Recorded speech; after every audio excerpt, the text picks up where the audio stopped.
3 Points of Articulation podcast. Hello, welcome to the 3 Points of Articulation podcast. I am your host, the big tasty Jamie Wills, and we're covering Survivor Series in this one, 2001 to be exact. Adam the Wrestling Man. Hello, my friend. We meet again. It's been a while. Where shall we begin? Probably at the beginning would be good. I was doing Creed, which was the soundtrack to this. Johnny Flashback. We've seen our share of ups and downs and how quickly life can turn around. I don't know what song you're even referring to here. When you are with me. Daphne and Celeste? No, it's not Daphne and Celeste. No. My Sacrifice. Yeah. Okay, fair enough. Was this associated with this event? I thought it was more of a vignette for Edge or something. No, it was definitely this event. Is one of the reasons this song's a top banger, to be honest. A lot better than their other Christian-based stuff. I do remember when it came out because, I really liked that song. I thought it was pretty cool, probably because of the link to wrestling. I just don't remember being associated with this event, more just a general WWF video. That was like the pay-per-view song for this. Anyway, we've spoken too much about Creed for one lifetime now, haven't we? I think that's probably more than enough. Johnny, you had a wrestling match this past weekend. How'd that go? Yeah, 2 in 2 weeks. Can't fault it at all. Everything went as planned. It was a good crowd. Went to Dundee in Scotland for FCW, so it's quite unusual to get a booking outside of England, really, for anyone in England to go to Scotland. But to get this booking before I even made my debut was even more unheard of, you know. So I think they like the sound of the character. I think that my trainer David sort of bigged me up a bit, and you know, I got the gig from there. And quick 5-minute match with Umar Muhammad, the Asian sensation, hot prospect for the future.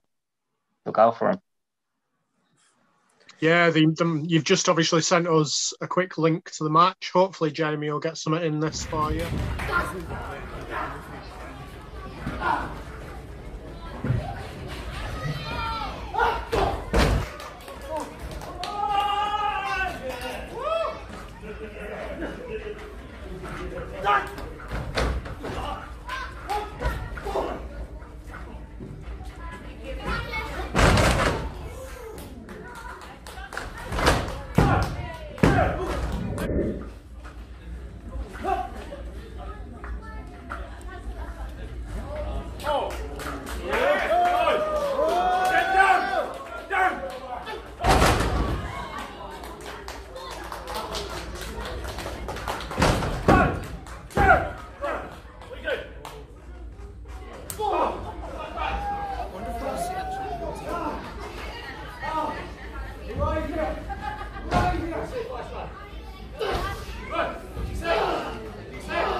If he remembers. But yeah, it was a really good match. I really enjoyed it. Umar looks... He's only young, isn't he? Did you say 20? Yeah, he's only 20. Yeah. To be doing rope walks and stuff like that at 20, very impressive. Obviously, yourself was very impressive as well. But we spoke about you last week. Yeah, let's give Omar his props this time. A wily veteran now, Johnny. International star, technically, in 2 different countries. Yeah, I'll take that. Anything fun happen at the end of the show? Well, I'm pleased it happened after my match. I was just sort of getting dressed, really. Did a quick vignette video before the main event came out. And so there was a 4-way in the main event, and they came out. Everyone made their entrance, and I think they were just about to make introductions, and the fire alarm went off. So as you do, I'm sat there ignoring it because nobody reacts to a fire alarm. And this went on for at least maybe 5 minutes or so until we definitely got told we need to get outside, you know.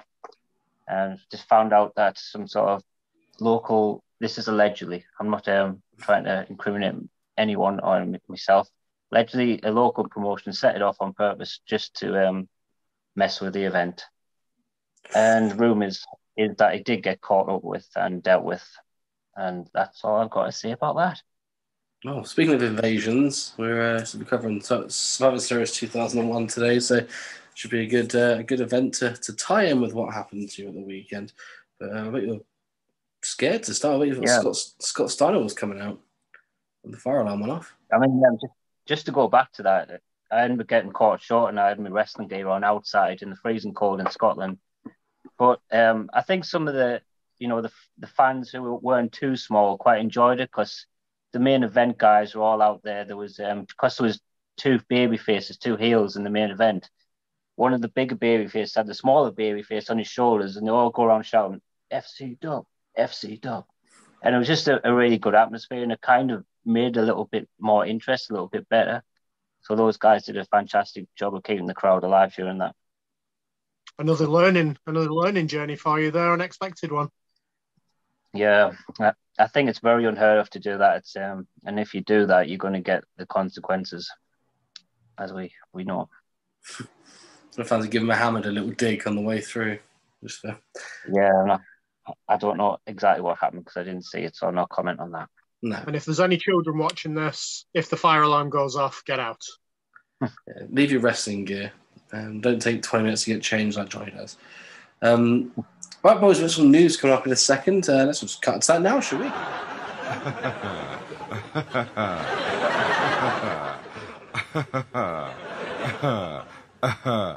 News. WWE heavy news this time round. It's been a while. I think we had Ringside Fest last week, and there had some big reveals in there. With the 2-pack side of things, we had AJ Styles and Omos being the sort of first 2-pack they revealed from Omos? What do you call him? Omos? Well, they call him Omas. They have a weird thing of doing O's as A's in America. They did like Rakishi, didn't they, when he was an I next to him. So yeah, it's OMOS. OMOS. I did notice that because every time they talk about Pac, they like say it Park and then, oh no, it's Pac. And they like try and correct themselves every single time. Just say it how you bloody well want. It doesn't really matter that much, but they always make a big deal about that. Anyway, back to the 2-pack. That's the way to release Omos in his first figure. So yeah, it makes sense. Not going to comment on the figure till I've seen it. It's only a render, so it's a good choice for the battle pack. I think really tall guys lead themselves to basics a little bit more than they do elites. Their body shape is weird when it comes out as elites. Great Khali is a really good basic. So I'm expecting Omos, and by the look of it, it's going to be exactly the same. Looks really good. Yeah, so they've already revealed the sort of renders for now for Omos, or Amas, and OJ Styles. We also had Randy Orton and Dominic Mysterio have also been revealed in the same line for that, and Roman Reigns, who is the chase for the series. Seems to be that. So a little brief head over to the Ultimate Edition. So we had two Who's reveals. Roman Reigns with? Sorry. Oh, he's just by himself. No, it's just a standard basic line. Oh, I thought you were on about 2-pack. No, yeah. So I think Dominic and Randy Orton are just pictured together. I don't think they actually ever had a storyline together, did they? I think. And I don't remember. But the Randy Orton figure was bizarre. It was like shorts and hoodie or a long sleeve hoodie. I think it was from that time he was rivaling with Edge. I'm pretty sure he wore shorts during for a match during that time. I'm not going to moan about that. It's different. I don't remember it, but it's okay. I think if you was to start a Randy Orton collection, you'd be looking at least 50 figures, I'd say. Yeah, certainly over that already. I'm going to look into it one day. Yeah, and the Roman Reigns one is the chase. So the standard one is just a black smash 'em, stack 'em, pin 'em for Mania, and he's got his white head of the table t-shirt on. That's the chase, I believe. Yes, Ultimate. So you got Hulk Hogan as the first one. Once again in his standard yellow pants. Mania 1 attire. Looking at it, would you guys think? Johnny, let's come to you first on Mania 1 Hogan. I think if they didn't do the WrestleMania 9, which looks incredibly similar, obviously it's just Hogan in these yellow trunks, it would have been a bit more special. However, saying that, I think the Mania 9 was more of a unknown sort of pay-per-view, where WrestleMania 1 is very vitally important. So I do understand an ultimate of Hogan during that event. But yeah, I'll let them have it. Yeah, nice. The yellow seems very poppy. It definitely stands out. So I don't know if it's slightly more of a kind of a luminous tinge than what he actually wore, just to get the people buying it. But we'll see when it comes out. Obviously, the title that comes with this is obviously going to be quite a sought after one to see all that, and it comes with a cross pendant and a headband. Lovely. Mr. T is also an Ultimate Edition from this Mania one. This is going to come with Comic Con. Adam, let's cut to you on this one. Yeah, I lost you for a little bit there, mate. So I missed quite a lot of your words there. But Mr. C, it is what it is. If they're going to recreate the WrestleMania 1 people, brilliant. I'm all for it because that's the era that I like to buy. I think we're getting to the stage where a lot of wrestling fans are getting younger now. So I think this is the peak time to do this kind of thing because I think leave it a bit longer, people won't be that bothered. So, yeah. I'm pleased that they've got sort of an obscure character in the Ultimate line. But I suppose he's like a crossover star anyway, so you might get people who are fans of the A-Team buying that as well. So it's a good choice. It will sell. So I think Ultimate Editions, obviously, I think they market at adults. They've got to be for adults, haven't they? I would have thought, Ultimates. But yeah, he also comes with a Hulkamania bandana and his standard necklace, which was good. Undertaker gets a ringside exclusive as well in his sort of black attire from sort of circa 2001 with the WCW tag belts that come with it. Johnny, come to you. I love the inclusion of a new belt, as you said about with Hogan. He comes with a new belt as well, which is great news. Other than the belt, it's a bit of a miss. I don't think they've captured that sort of singlet down aim that they've tried to do with this figure. It just doesn't look good up or down, unfortunately. I think if they're going to try that, they should have tried it with a singlet, like an all-in-one rather than just the top, because that's probably where it goes wrong a bit, because the vest is usually underneath the pants, where now the vest is on top of the pants. It just doesn't look right. It's not done well. Should have maybe done that with like a Kurt Angle figure, so you could have the singlet molded and you can pull the straps down. Not a good execution. No, you've captured it perfectly. I couldn't put my finger on it. I just thought, I looked at it and the shape of it and the way that it hung on him, it didn't look right. I knew there was something, and obviously you've cleared it up for us. It looked like it was kind of almost a repeat of the Matt Hardy black vest that came with the ringside exclusive one of that one. I might be wrong, but no, it is completely different, because obviously these straps are able to come up or down, but it just doesn't look right either way. And I think even Jax did it better with. Do you remember the Colin Delaney figure? And he's got straps down. In fact, I just sold that today, so I had another look at it. It looks smashing. Maybe I should look at that figure and take a leaf out of Jack's book and how to execute it. Yeah, customizers love that one for Kurt Angle. But yeah, I think that the top looks like it's got a weird texture to it as well. But I know what you mean. It should look like sort of like a baby grow sort of thing. Should have that sort of effect where it's tucked under, whereas this looks more like it's a tank top on top of trousers. Yeah, that's it. The WrestleMania basics as well, whilst we're on the subject, we were 5 minutes ago anyway. It's also been revealed, the Hogan again, Seth Rollins, Bianca Belair, and Sheamus. Sheamus, I couldn't pinpoint a Mania that his outfit's from. Very weird, but no different to the last 4 basic Sheamuses we've ever had. Is it not the quick match against Bryan? That's usually the Sheamus. Yeah. I don't remember the attire from that match. If anyone does, they. Is it green? This one's red. So, yeah, well, it was the dark match from Mania 27. So, we'll figure it out. Yeah, why not? Ricky Steamboat has also had another Elite revealed as well. So, a lot of detail on the trousers of this one. Nice little dragon on there. Also comes with.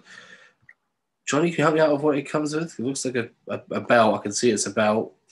WCW Television Championship. There we go. Not my era. Yeah.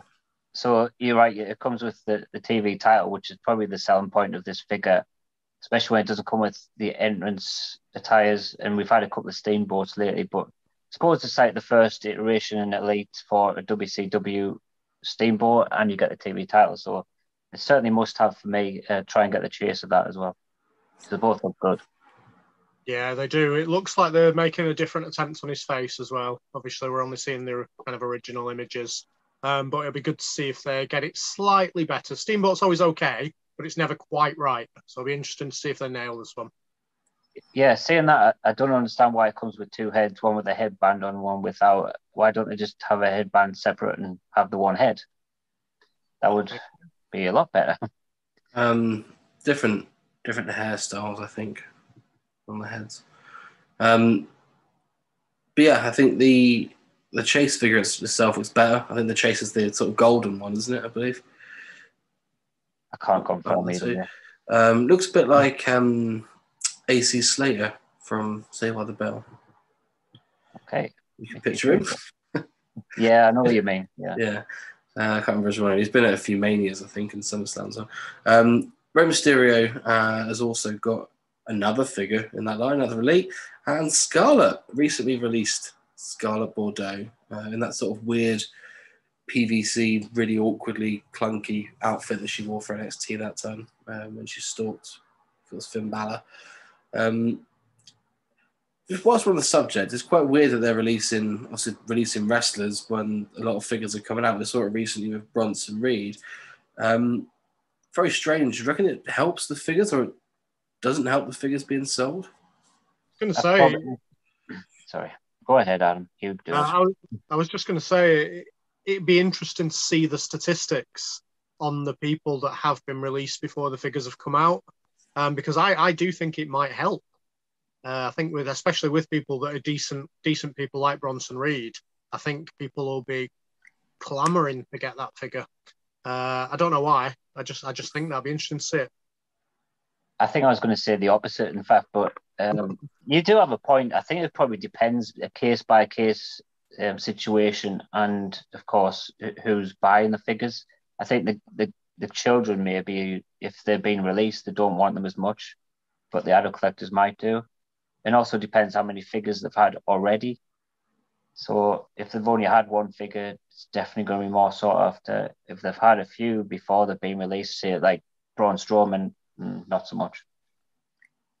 Well, yeah, it's only Scarlett's second, technically third after the Chase from the previous basics.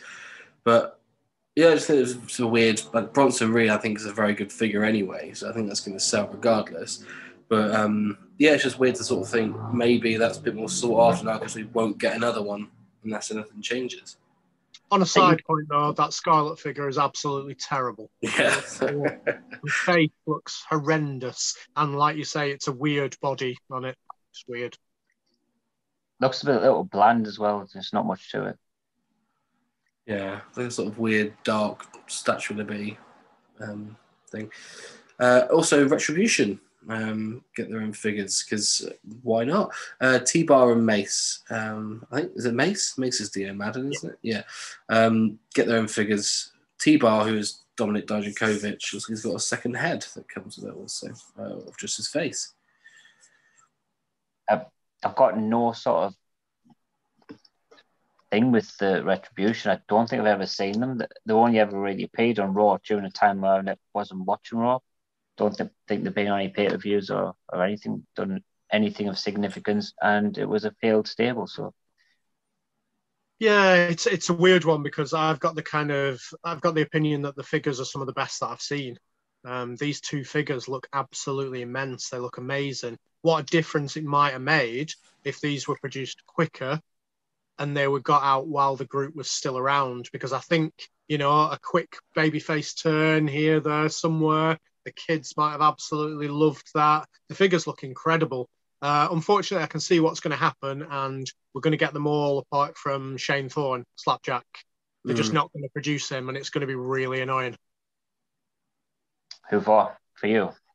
For people who want the whole stable on display. I know they weren't great, and I know, but the figures are really toyetic. Good point. And Charlotte Flair has also got an elite coming out. But obviously, one thing to note, Charlotte, you can't see soft goods in renders. So the same with the Ricky Steamboat, where it might still come with a jacket. Charlotte Flair will more likely come with some sort of robe, but it's only pictured without a robe. Yeah, I don't know what they know, but the Major Wrestling Figure podcast claimed it came with no other accessories than the title. But they might be wrong as well. Yeah, they don't know them. We don't know. We also saw more images of Tommaso Ciampa, the ringside exclusive for that one.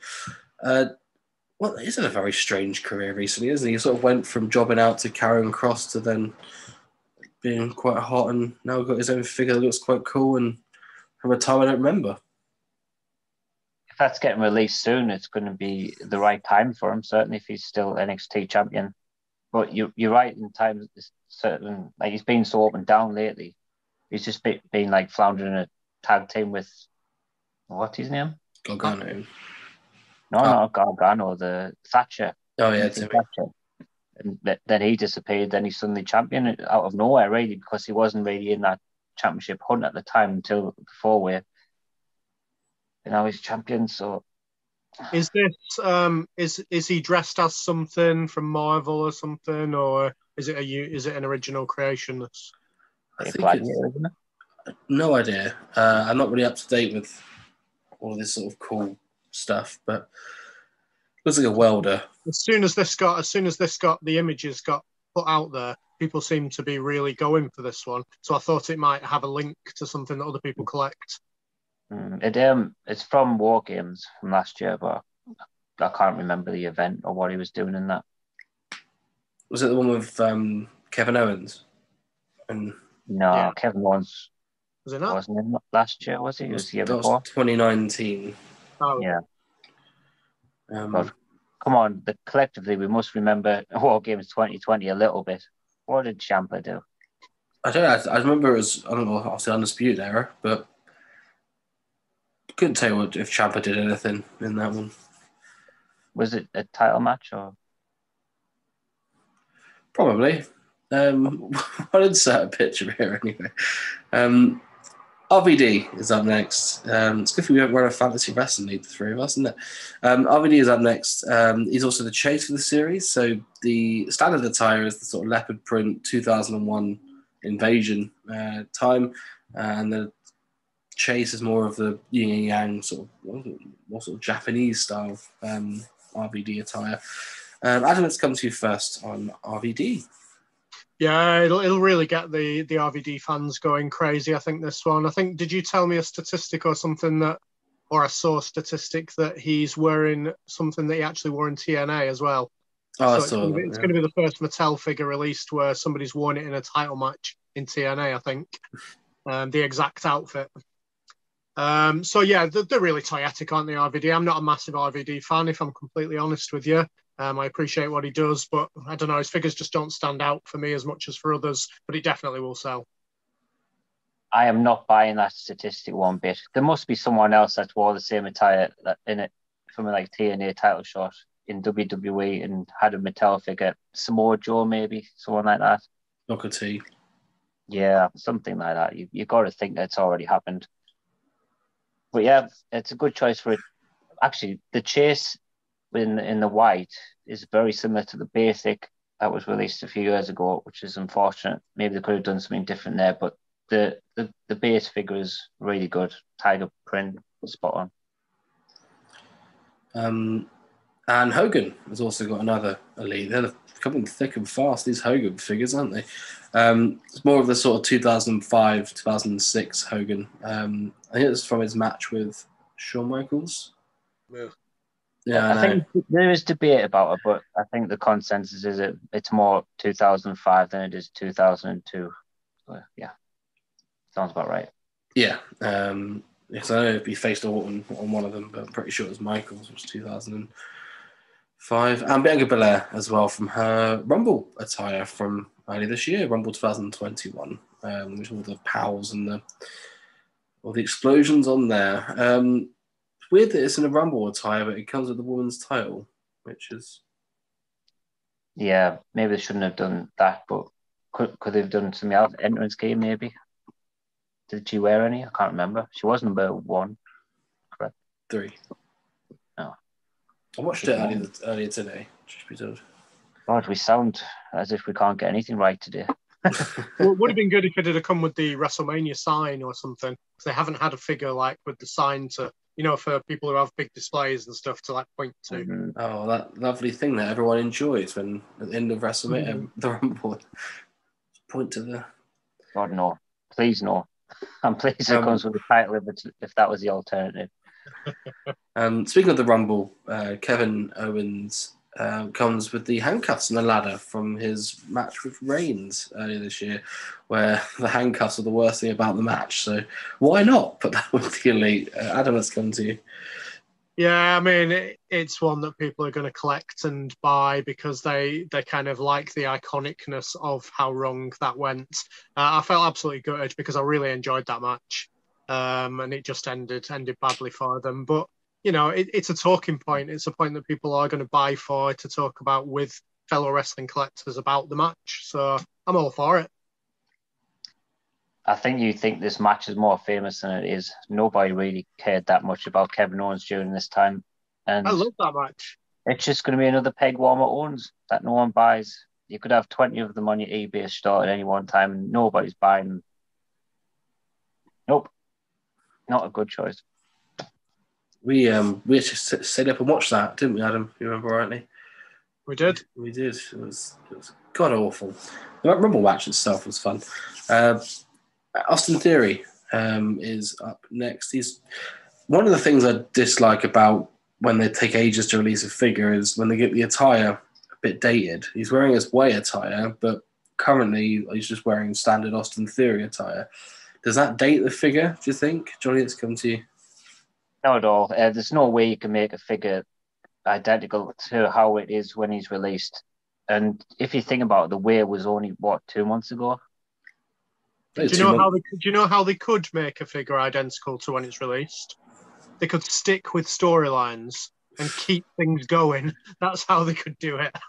But yeah, I understand what you mean. I understand what you're saying. I completely agree. It is what it is. It's still a moment in history.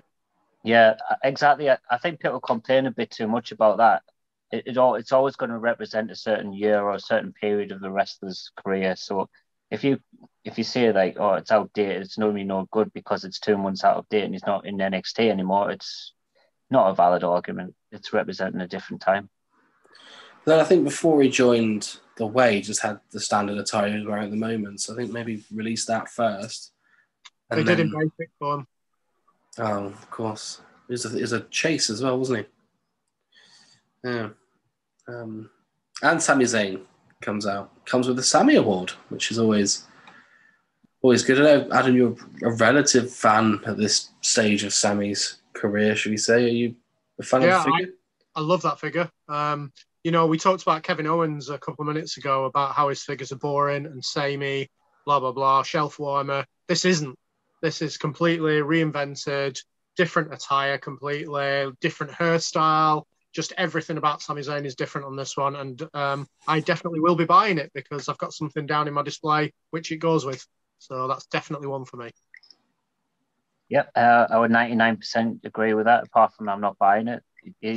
You're right, Sami Zayn has been quite samey and a lot of them were peg warming and not selling well on eBay and things like that, but this one is that much different that it's going to do well, and they've done a good job.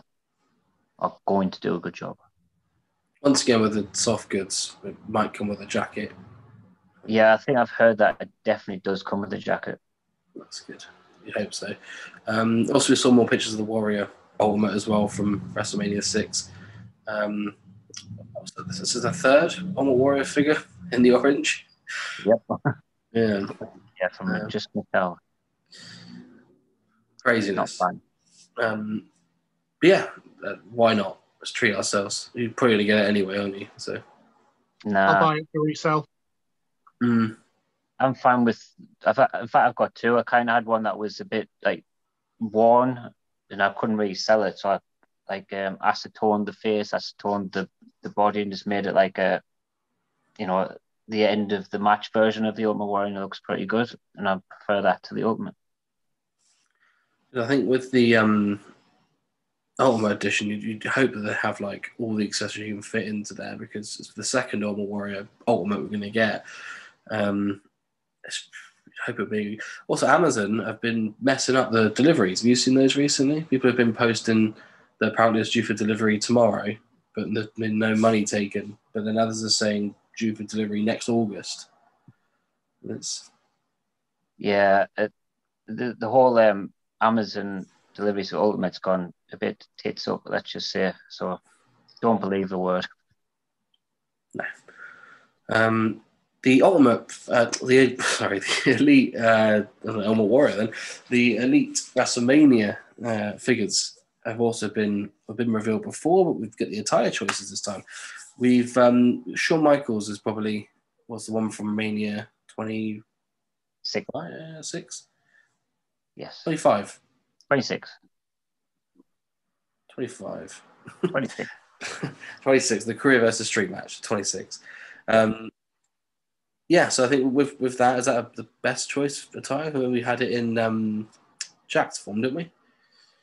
Well, I mean, anything made by Jack's is fair game for Mattel to make by now. So, yeah, I'm fine with that choice. Even though I prefer more of a older version of Shawn Michaels, there's already been quite a lot released recently, so I understand them going this route. So, good choice there. A not so good choice with the next one we might talk about. AJ Styles, Bret Hart. What's your thoughts on Shawn Michaels before we carry on? You pretty much covered it there, buddy. Apart from that, it's an iconic match, so for me, it's a good one to have, definitely. Let's go on to Bret Hart then. So, Johnny, let's just cut straight to you on this one. Yeah, we've seen that there's going to be Bret Hart in the line, but we didn't know when it was going to be. There was speculation of being a WrestleMania 4, and I think that would have been a great choice because it was like a time when the first thought of doing Bret as singles, and he was a runner-up in the Battle Royal and destroyed the trophy. So it would have been a good Elite to release and maybe include that big trophy. But then they just did the WrestleMania 26, and it is way too similar to the SummerSlam figure. And, yeah, not a moment in Bret's career would like to remember that much. Twice. Yeah, as soon as I saw this one was coming out, I whacked the other one on eBay and got as much as I could for it while I could, because this one's pretty much identical, if not identical. How much? I think I got about 70 for it. 60 or 70. Might do the same. Yes, I think with the WrestleMania ones, they seem to flood the shelves over here, don't they, for a good couple of months. So fingers crossed it's the same again. AJ Styles from last Mania 36 from the Boneyard match. Also, we've had Taker already from that, so what a treat. We get AJ Styles with the shovel now. Anyone care about that one? No. I think it looks good, but under the surface of it, it's just such a basic figure. It's just a guy in jeans with a t-shirt on, but it is quite a significant match. So I want to give it a thumbs up. Plus, I think I'm going to go with one of Hansip's classics, Customizer's Dream. Depends how long they make the legs. It might be a big, long one. It might make him too tall. We'll see. Also, he comes with the Build-A-Figure Vince part. So if you want Mania 3 Vince, then you're going to have to get old AJ. Yeah. This is not a series where I need or want to buy all four, but I do want the Vince, so it's going to be tricky to do that. And I don't think they're going to have much resale value on their own, not as much as the last few. No. We don't think last year's one had accessories and stuff with it. Like the Goldberg come with a belt, at least, which you could sell on the figure and so on, whereas no one's going to pay 12 quid for a shovel, are they? Not even being Q. And obviously you get the Build-A-Figure part, Vince McMahon, with the three-hand.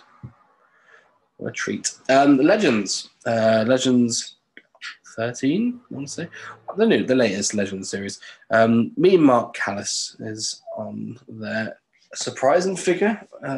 Didn't really wrestle for WWF under this name, did he? Johnny, it's coming to you.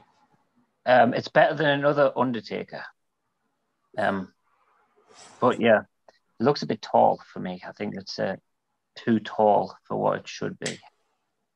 Maybe he shrunk in his old age. Maybe he was taller back then. What, since like between 1990 when he was Mark Callis and 1990 when he was the Undertaker? Yeah. So it's a weird choice for me. It's getting to the stage where kids especially won't care at all about that. I know it's not specifically aimed at kids, but it's not one that I really care about either. So, I'm getting it though, definitely. And also Road Dogg to just continue, and China to continue the DX invasion angle as well. I don't like the look of the Road Dogg. I don't know why. I think it doesn't look like him from what I've seen of it. I think I've only seen it from a distance. I thought it looked all right, but if you say it differently, I'll believe you. I don't think we've ever had a good Road Dogg figure, if I'm honest. Yeah, I don't think we've ever had a perfect one. So I was looking at the BCAs earlier, and I was sorting my collection out, and they're all terrible. Sorry, Joe. Can I say something? Didn't we have an underrated segment before, and Road Dogg was one of them? Yeah, I think I No. No, we did. No, Billy Gunn was it? It wasn't. No, it was definitely Road Dogg because I put it forward. And I said about everyone buys Billy Gunn because they want Billy Gunn. Road Dogg gets overlooked, which he does because the accessories make sense, but the face-wise is still terrible, isn't it? I think I said that at the time as well. Yeah, underrated figure, but it's crap. Yeah, okay. The face isn't right. Same with the BCAs. The head's too big. The head's too round. You call yourself Johnny Memory. Well, there. I'm not usually like that. And China as well. We've got sort of bodyguard China with a little black gloves on. My favourite figure from this then is the Edge, though. I think I've been crying out for an Edge like this for a while, and I'm quite glad we've got a this era Edge. Yeah, I like the Edge figure. I like the coat better. I think the coat really stands out on that figure. It looks completely different to any of the other accessories that I've ever seen. I don't know what material it is, but it's good. It's the kind of shine that they need to have got on that Triple H figure. Yeah, that looks nice. Yeah, good representation of a 2002 Edge. The best Edge, I think, is a little rival of Eddie Guerrero around the sort of summertime, which was my favourite one. Also, there's a new line in WWE, the Superstars, which we haven't seen a figure for yet, but we've seen the Series 1 reveals that had The Fiend, Honky, Hogan, and someone else, Junkyard Dog, I think. Yeah, pretty sure. JYD wasn't in that line, I don't think. Hogan, Flair. Flair, that was it. Bray Wyatt and Honky. Because I think Flair, yeah, both are dogs, aren't they? Series 2 has HBK in sort of my favourite HBK attire, the red with the white with the red splodges, and the outsiders, who are Hall and Nash, both with NWO t-shirts. I'll take this one. Go on then. Series 1 are terrible. Series 2 are very good midget versions of figures. The end. Yes, it's a cheap line, but they're being tarted up with lovely accessories, and it just doesn't seem to fit. Like they've made these retro type figures with current type accessories and decorations. It's a strange one. So I think this is over. I don't know if this is taken over the Masters of the Universe line, but I had a Finn Balor arrive today from that line. It was actually not a bad toy, truth be told. I never really played with the old style ones, but I think that as a figure, it works quite well. This sort of style. It's a vast improvement over them, at least. I'll give them that, and I might take a look at them if they are released in this country. And I don't mean with import prices. I mean, normal retail prices, but otherwise definitely you're not touching them. You'd imagine either Walmart or Mattel Creations for these things. I think they are Walmart exclusives, just like sometimes you get them already, sometimes you don't. But I'm pretty sure we won't, obviously. It's weird because Walmart, is it Walmart that owns Asda? Yes. Yeah. So why don't they just sell them in there? I think we've had this conversation several times. I don't know if it's between us or on groups. Yeah, we've definitely had it because they did with certain ones, like the basic entrances from around the world, where they were Walmart exclusives and they were in Asda. But with the kind of good ones that you want, it doesn't seem to be happening. We won't roll back into that conversation. Yes. Chella Toys up next. So on Halloween, we got the Gangrel reveal. We had Luda Vachon the other week, and I'll see if we don't watch the Dark Side of the Ring episode yet, but it's quite good to hear his side of the story to what happened to Gangrel. But yeah, had the figure reveal for that. Adam, your views on? I don't know if it's going to be controversial here or not, but meh. It should be absolutely brilliant. Like when you think of Gangrel and you think of how toyetic it is and stuff, but I don't know. It didn't do anything for me. It didn't stand out for me. I've loved what Chella have done so far. I'm sure it'll be nice, but it just didn't do anything for me. I don't know why. I think it looks all right. I see all these figures getting released in retro form, these characters, and I just think I want these in the 6 to 7 inch size, and that's kind of what I want in Attitude Era figures or beyond. Maybe if the guys from the 80s and early 90s, sure, make those retro, but I think that they should maybe invest more into the 6 to 7 inch line than they are. Yeah, but they could be lining this up. I mean, they wouldn't rule it out because you got to think Dynamite Kid had the retro announced first, and then afterwards the 7-inch figure came. So I wouldn't rule it out that we won't get that. But I know what you're saying. I think people that missed out on a Hasbro, that's who you want to be looking at first for your retros, not people that have no right to be in the line, if that makes sense. You're probably quite right for a change, Jamie. Well done.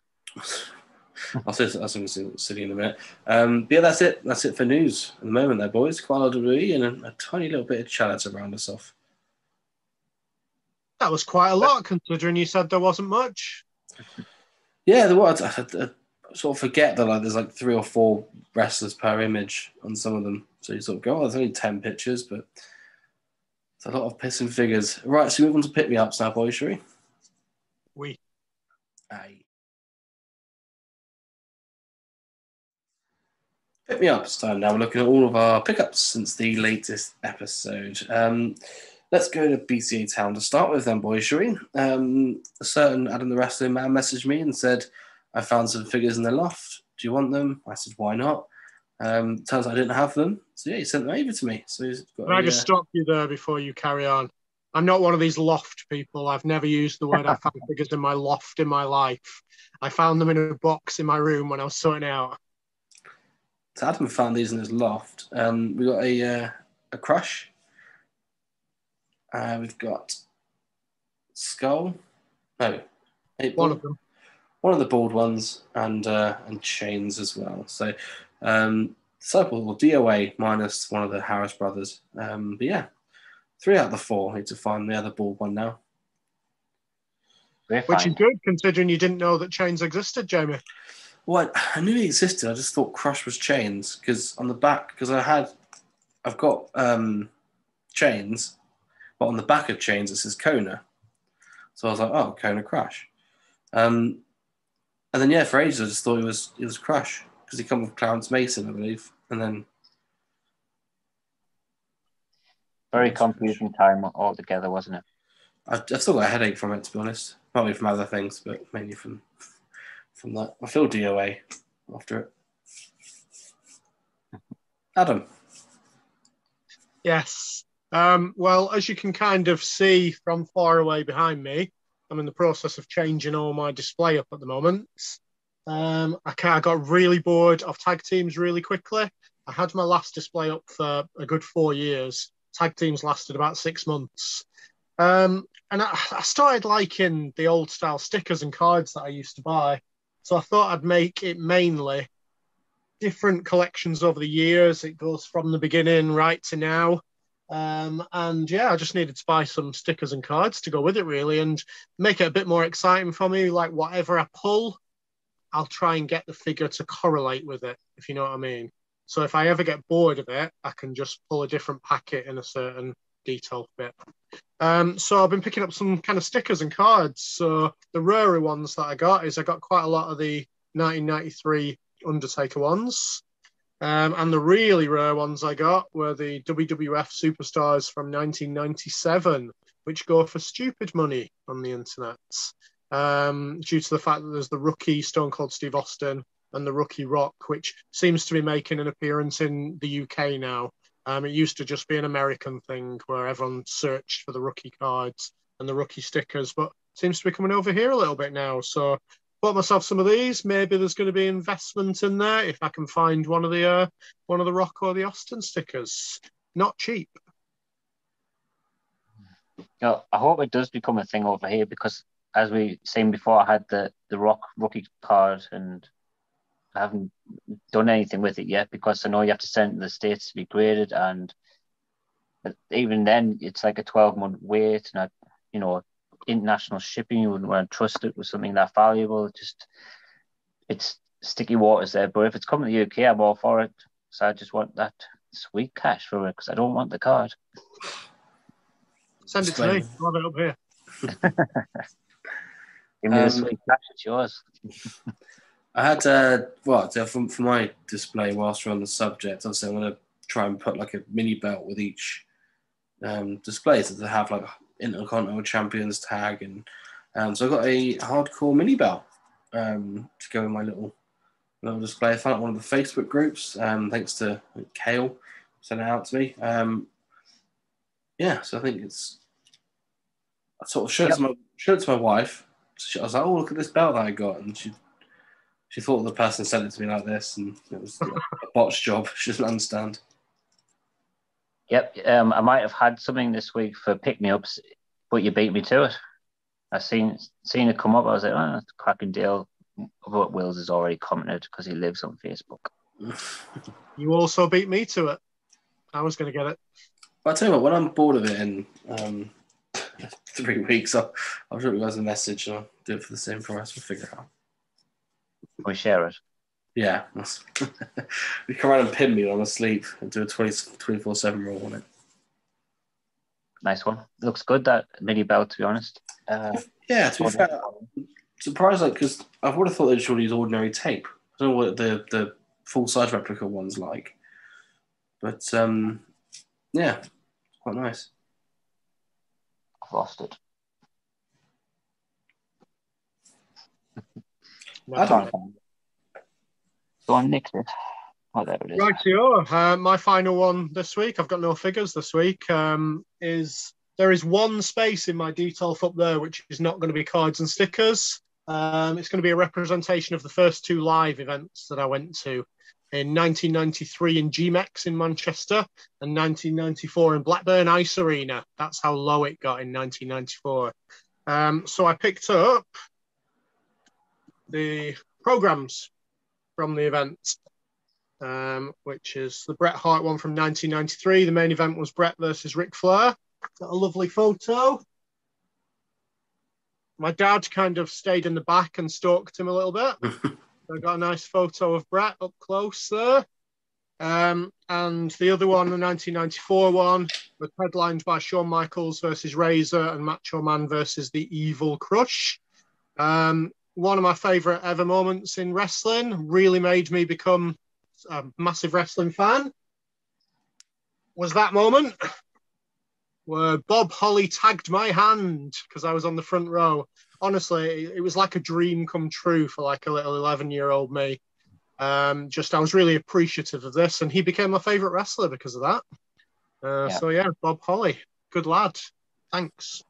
Yeah, I mean, let's hope the girl I give my glasses to in Dundee becomes a Flashback fan for life for that same reason.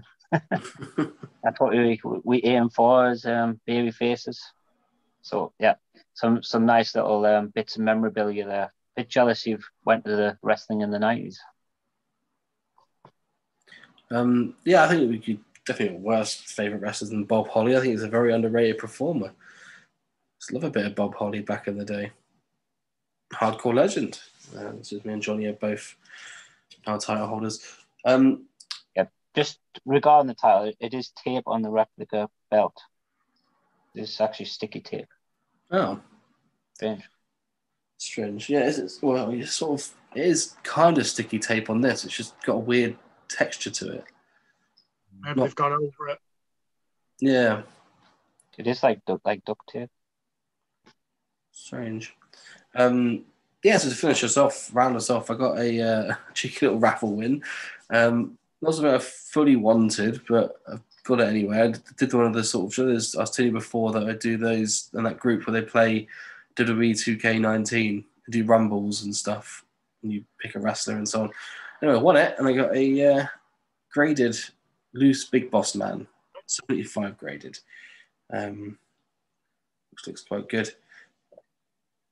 How much are you selling that for? I don't know. It's just sort of sat in my little blue shelf at the moment. Blue shelf. Yeah, it's the weirdest thing. I noticed it like 2 weeks ago that I've got a retro ring on top of my detail, and everything in there is blue. So I've got the Marty Jannetty in there. I've got the Blue Blazer figure in there. Like Mr. Perfect from Brian Tippin Jr. This Simon and Duncan and Lee and Anthony Costa. That's the one. But yeah, they've got everything in the ring is blue. So, Blue Big Boss Man can sit in there. If they come with the sticker, I probably would have bought it off you. No, sadly not. I know what you mean, though. They look cool when they've got the little stickers next to them, don't they? Yeah, that's what I'm going to get for one of them at some point. So, but the first thing I did was put it up in the ring, and then I knocked it, and it fell off, and I just straight on top of my TV. So, the good thing it was in the case. So they're not there's no room to move around in there. No, it's lodged in. It's like if you look above his shoulders, it's got and also the feet as well. Wouldn't that maybe cause a bit of rubbing and stuff? You think that, but it's like sort of elevated. If you see, there's got to be somewhere where it's touching the figure though for it to be that secure. That'd be worrying for me. So it's really not though. I think it's because the back is like holding it in place, the back of the box. So then it's just there's nowhere for it to go. Well, so it's got to be touching it then. It's like underneath the shoulder pads. Joey's got the shoulder pads with the stars on it. So there's no rub on it at all. So, well, I mean, they must know what they're doing. To be fair, who graded it? RWG. Right. Surely they know what they're doing. Yeah, that's one of the two, isn't it? You'd hope so. So yeah, that's somewhat of a main event for the Pick Me Ups this week. We want to break it down segment, boys, shall we? Let's break it down. Survivor Series 2001. It's possibly one of my favourite times for wrestling is the year 2001, where we had WCW and ECW versus the WWF, the invasion angle, as it's known. A lot of people don't like the invasion angle or say it was sort of the talent was underutilized on some occasions. I'm a massive fan of it. All culminated at the Survivor Series 2001 pay-per-view, where we had the big 5-on-5 WWF versus the Alliance match at the end. Boys, one thing I wanted to cover on this was it had the rare stipulation that the title holders will have to keep in a job. So each match essentially for a title, which a lot of them were, had bigger stakes than just being for the title. But you got to keep your job at the end of it, which is probably the biggest selling factor for it. That's why I love this pay-per-view, and that's why I think this format really works for the Survivor Series, because you're surviving in the job. As Invasion Angle as a whole, boys, Adam, we covered it very briefly before. How do you feel about the full Invasion as a whole? Just rushed. That's it. It's rushed, and they couldn't get the bigger stars to sign, which was very unfortunate. Not WWE's fault there, though. the bigger stars wanted to sit on their contracts, obviously, apart from Booker T. Unfortunately for me, it turned it into a WWF versus WWF, which we'll go into a bit more in these matches, I'm sure. Yeah, I'll agree with your last point there. When it did become like so wishy-washy with who was involved with which company, it was just hard to tell. I will say a bit more of that as we go through the event. But I did enjoy the whole invasion angle as a 15-year-old. It was something new, exciting things happen every week. There was turns and debuts left, right, and centre. So it was quite an exciting time, an interesting time. The one star, should we say, of WCW that actually got their contract bought out was DDP. And he came over and they did absolutely nothing with him. So I'm sort of glad that they didn't buy out too many if that's how they're going to treat him, because he was punished for literally nothing. So yeah, commentary team of Paul Heyman and JR, who I think were both on top form throughout the whole show. Paul Heyman had a part to play, as did JR. So yeah, I thought that they both did really well. On a different pay-per-view, would have been terrible. But it really matched with what was going on right there and then. So yeah, agree. Yeah, Heyman did a great job of emphasising the importance of the titles. So that was one of his best things he did in that sense. Yeah, I think watching week in, week out for a good couple of months, it was the same as this. So I think going back and just watching this, you can appreciate it a bit more than hearing it week in, week out. So Christian of the Alliance faced Al Snow for the European titles. As I said before, even made matches for the European title feel like they were big, important matches. Christian got the win in what was essentially a 5-minute quick match, really, on this one. It's strange, as you said before, Adam, about WWF versus WWF, because Christian never really in WCW. Why was he in the Alliance to start with? So, yeah, I want to ask you boys. Alliance because it met his character, didn't it? Of the bitching heel at the time. So that's what they needed. You did say it was made to feel like a big match. I disagree with that completely. The match had nothing about it, and it was organised about an hour before, I believe, on the Sunday Night Heat through a confrontation. So no, it didn't have a big fight feel about it. It didn't make the European title more prominent. It did nothing for it. It was just a way to get 2 mid-carders on the show and have Christian's awesome music start the show off. Yeah, I mean, speaking of awesome music, just before we move on, they took away the awesome Tough Enough music from the WWE Network for Al Snow's entrance, which is unfortunate.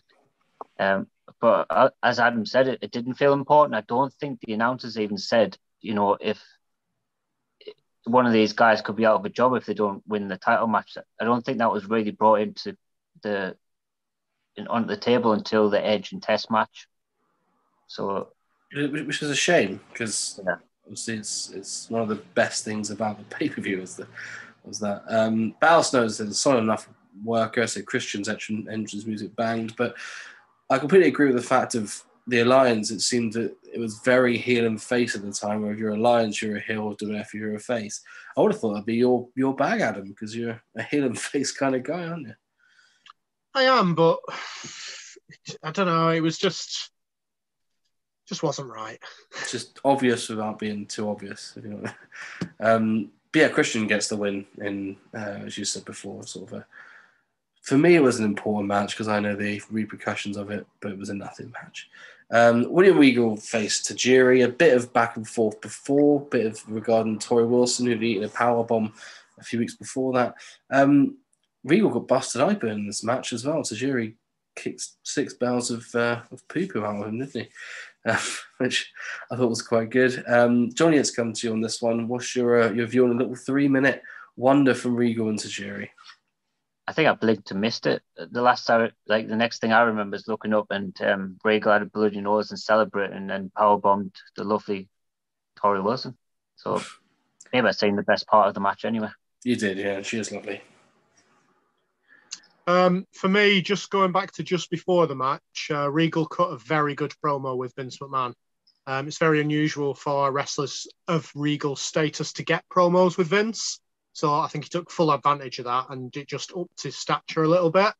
The match was sloppy for what it was. There was a bit where Regal had no idea how to get in the tarantula, and they had to take 2 spots to do it. He didn't know how the mechanisms of it were going to work. So they'd clearly not practiced it because he tried to get it in a different position completely, and it was sloppy. And the ending where he powerbombed Tori would have been massively effective if they hadn't have done it the week before. So a bit sloppy, that match for me. Yeah. I'm just going to say something before we continue the rest of the card, because this does become prominent in my mind. The fact that I think I watched like No Mercy, which would be in the end of October. So between No Mercy and Survivor Series, I moved country. I moved completely to a new country, and I was basically in radio silence from any sort of internet or TV. So I didn't get to see any of the build up to Survivor Series, or even like, I think at the time I only found out Survivor Series results 2 weeks after it aired or something like that as well. So when I was reading the results for Survivor Series, I was quite shocked at a lot of things. A lot has happened from No Mercy to Survivor Series. I think Regal was the first I noticed in this card. He was always WWF until this point. It must have been 2 weeks before the pay-per-view that he turned to Alliance. So I think there was just a lot, maybe too much happening just before this pay-per-view. I don't know if you guys thought that the same, but that's what it seemed like to me with... It was just built up for WWF versus WWF. That's why the things kept happening so quickly. We've had 2 matches so far, and all 4 of those were WWF people before the invasion happened. Apart from Tajiri, who was ECW. Well, no, because he was in WWF before that for a slight period, wasn't he? Yeah. So essentially, it was all 4. It's as I say, it's just if you have a heel turn, you go to WCW. That just seems to be the thing with it. But all in all, as I say, I think Regal was one of my most underrated wrestlers. I think at the time, even though this match, as you said, was a bit. The powerbomb at that time, apart from those 2 occasions, did he finish with a powerbomb? He's had so many finishes. He had the Regal stretch, the Regal cutter at one point. The powerbomb was one of those moves that he did use. And the power of the punch. He had a running knee as well at one point. I think all in them around the same sort of time.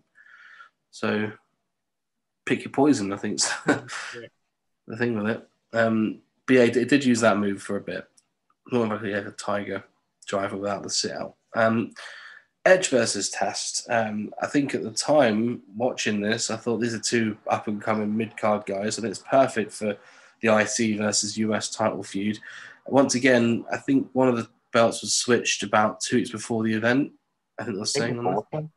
Yeah, I kind of think they both were. Like, I don't think either of those guys had the title at No Mercy or before. So that's another thing that I was going to say about that. It's crazy. Compare it to nowadays, where you could watch 6 weeks of wrestling and nothing changes. Whereas back then, you go a week and you've missed 2 title changes, 4 heel turns, and 4 debuts as well. It's sheer craziness. So again, we've got WWF versus WWF. Yeah, we have indeed. But as a Test and Edge in this, I thought this was a good match. I thought they were given a decent amount of time. Edge, I think, knew his character quite well. Was just off the King of the Ring this year. He won the King of the Ring. And Test, I think, was up and coming. He used his new finisher, the Big Boot, as well. And both look like young studs, should we say. Edge cut quite a funny promo as well before the match, which was always good. Adam, let's come to you on it. Yeah, it was a good match. It was decent. Like you say, they were given enough time to really show off. It wasn't perfect. There was a couple of sloppy bits, especially revolving around the Big Boot. You could tell it was quite new in his arsenal. I think Test is a very underappreciated wrestler. He never had an absolutely abysmal match or a terrible match. Yes, he never got 10 out of 10 matches or anything, but he was always consistent. He was always decent. And I think it's underappreciated his size. You could really tell how big he was in this, because Edge, although he's not at his peak physical wise, is still quite skinny, still a big lad, and Test absolutely towered over him in both muscle and height in this. Yeah, I agree with that. It was a good match. It's probably the match that, the best match of the card. Maybe we'll say the main event was on par or so. So yeah, I really enjoyed it. It was good babyface action from Edge. I appreciate what he was doing there. Some good false finishes in the end as well, which good to see. Not over obvious false finishes either, which I quite liked. But Edge picked up the win to unify the titles on there. Next up was the steel cage match, the Dudleys versus the Hardys on here with decision at the end of the match. We'll cut straight to the end because I always find that funny watching it back. She's like, "Why just get out the cage?" But he doesn't. And this obviously then. Yeah, that's the whole angle. It's exactly what set off the next storyline. Really, was that Matt was a bit pissed off with Jeff because he decided to go for his own glory instead of winning the match. So yeah, it made sense, and I get why they've done that finish. And to be honest, for most of the match, I'm wondering why it was a cage match, but then obviously the finish did suggest why they did that. And yeah, why did they start tagging at the beginning of the match? No, we come back to that. I think with the steel cage match rules, where I quite liked it when if one of you gets up the cage and the other one's got to stay in and fight against the other two. I quite like that. Yeah, I like that. But then the pinning element, you're at a massive disadvantage. And there's no incentive for you to get out of the ring first because you get pinned, you're gone. I like the rules of that. You both have to escape if you want to escape, or if you do take the opportunity to escape, then it could be a 2-on situation. So there's a bit of tactics and strategy there. But like, if there's no disqualification in the cage, so why are they tagging? It makes no sense to start the match tagging off, and even then, like halfway through the match, they're just abandoning that completely. So what was the point in starting that way? Maybe somebody said it in the back. Maybe the ref got word or something and had to speak to him. That's all I can think of. What I mean is, like, obviously they're being told to do that, but whoever made that decision's a bit bonkers. Yeah, I mean, there's no DQs as well. What's stopping Matt Hardy from getting back in the ring? Isn't? Yeah, that's a good point as well. I think there has been occasions of that where a tag team partner has got back in, like climbed back over. I couldn't name one, but I think there has been occasions. But yeah, I quite like the format. I think they should definitely look at more cage matches, tag matches these days, because you can flirt with it a little bit and maybe throw an opponent out of the cage just to then have a 2-on-1 scenario and things like that could work. So surprised they haven't exploited that more. But yeah, once again, solid match. Hardys versus the Dudleys, always going to bang. So I may have had a cat nap during this between the start and the finish. I don't know if you guys picked up on the abysmal start of this match. Howard Finkel announced them as the wrong way round tag team champions. So he did it for both. He didn't even correct himself after the first one. And I don't know if you noticed Matt Hardy's belt. Yes. Matt Hardy's belt had no colour on it. It looked completely silver. Jeff's did. Jeff's had colour on it. What was that about? I don't know. I definitely noticed that as well. It was so like striking, especially when they did the promo before the match. I'm thinking, is that just the camera angle or not? But yeah, well, they made it so prominent, like you say, in the camera shot, which if they'd have known there was something wrong with the belt or something, why not keep that in the background, if you know what I mean? I don't get it. Yeah, I know. Maybe they had some foreshadowing from Mattel and they thought we'll have one basic belt and one Jax, yeah. But yeah, obviously Jeff Hardy did a swanton on top of the cage, completely missed, went for a table, got pinned. That was it for them. It wasn't really a swanton, was it though? It was the start of Jeff Hardy's "Let's just jump on my back." Yeah. It looked painful, to be fair. The table exploded underneath him. And then in between that match and the Unity Battle Royal, they had Immunity Battle Royal. So Scotty 2 Hotty walk into the ring. Test was like, had a little chat with him and then beat him up because if you're a wrestler, 4 punches will knock you out, wouldn't it? So then Test took his spot because that's how that works. Go on, Johnny. For all the things that didn't make sense on the show, this is the worst thing that made no sense on this show. So Test, his only way to get in this Battle Royal was to attack someone. Then during the Battle Royal, anyone just randomly came out and joined in anyway. You know, Taz and who else was it? Hugh Morris, yeah. Chavo Guerrero, just everyone just ended anyway. So what was the point? And also, why wasn't other guys like Al Snow from WWF coming down to do that? You know, who lost earlier on, Tajiri, William Regal. They didn't have a belt to save their jobs. The Hardy Boys, whatever. So if Test is going to do it, why the other guy's not doing it? Yeah, And it makes no sense. in fact, the whole thing just shouldn't have happened because it could have been for nothing. Or is it that just give away the ending that WWF's going to win because Test is in the alliance and you got this immunity? It was just bizarre. They maybe should have done this on Raw the next day if they were going to do it. Yeah, agreed. Yeah, made more sense. What I'll say is Lance Storm was very good during this match. I don't know if you guys noticed or picked him out, but he was quite fluid. I think the commentators picked him out, to be honest, buddy. I think the commentators did a great job of highlighting Storm in this match. It was obvious that they wanted him to continue. Mm-hmm. Yeah. I've got to admit, like, I hadn't seen this before. I don't remember, and I was surprised by the guys who were in at the end, and also surprised to see how far DDP's gone down the card. Just he's arriving in the ring with a bunch of lower card wrestlers when he was a main eventer in WCW, and gets thrown out without any sort of fanfare midway through the match. Nothing from him. It's very weird, Taz coming out after everyone else for no reason. Like, I'm surprised he didn't have an entrance or anything. It was just, we wouldn't have known he was there unless Paul Heyman didn't say, "Is that Taz?" And he walked down. That was the point, wasn't it, to make him stand out? But then just have his entrance or something. I didn't know Billy and Chuck was a thing at this point either. Just, I think. I know, but like Chuck was in the Alliance last time, so he was team with Sean O'Hare. And he should have stayed. Love that tag team. The finish of the match I thought was very good. Billy Gunn going for the famous and then Test very quickly. Certainly a surprising final two. Billy Gunn got a huge pop. Mm. He does well in Rumbles and Battle Royals, though, doesn't he? He was in the final four of Royal Rumble a couple of times, I think. Deceptively big is our Billy. Oh, yeah. But yeah, you're right. He took that finish really well. So I thought at one point he delayed it or he sort of missed it, but he caught the big boot really well. I like those sort of finishes where Shawn Michaels just do a lot of the feature music and you catch them quite well and they go over the top. Thought it was really good with the big boot.